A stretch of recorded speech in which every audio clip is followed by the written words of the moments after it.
Have you ever been reading the Bible and you come across a story that you think you're familiar with, but then you notice something that you never saw before?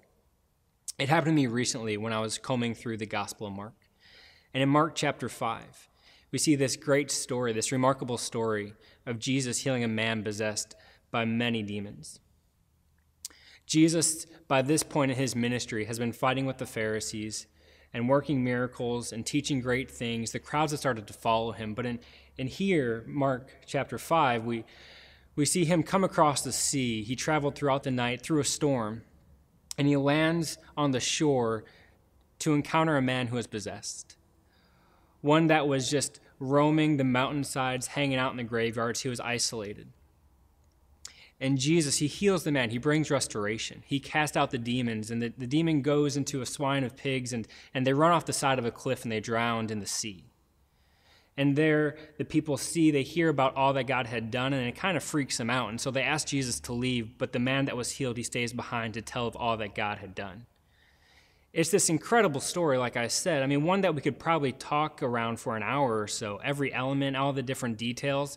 It's incredible. And yet, for me, when I was reading it, I realized that as long and powerful as that story is, ultimately it ends with Jesus just encountering one person. And it seems like for Jesus that was enough. I think oftentimes we talk about God as the one who creates everything and loves everybody. We hear about how big his love is, but we don't often talk about how personal it is. I mean, he holds the whole world in his hands, but what does that mean for the individual like you and me? St. Augustine, he put it like this, that God loves each of us as if there's just one of us. And I think we see that here in Mark chapter 5, where Jesus, he literally travels throughout the night, gets on a boat and goes through a storm and finds a man who's not a saint, who's not a follower. He's literally at his worst, controlled by evil, who's been isolated and marginalized by society, who's been hanging out with the dead.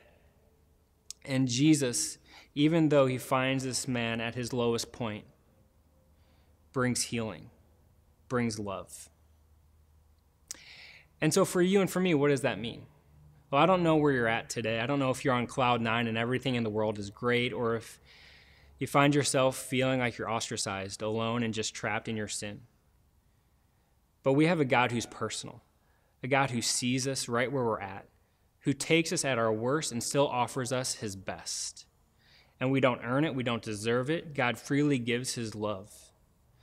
And so today I just want to encourage you that no matter, again, what you're going through, what thoughts cloud your thinking, to just find yourself and put yourself in a place where God can encounter you. This week I want to challenge you to just think around one thing that maybe you've been holding back, that you don't talk about, that you don't like to think about, and I want you to invite God into that place, because our God sees us and he knows us, he loves us and he likes us. And this story proves that Jesus will come to us when we least expect.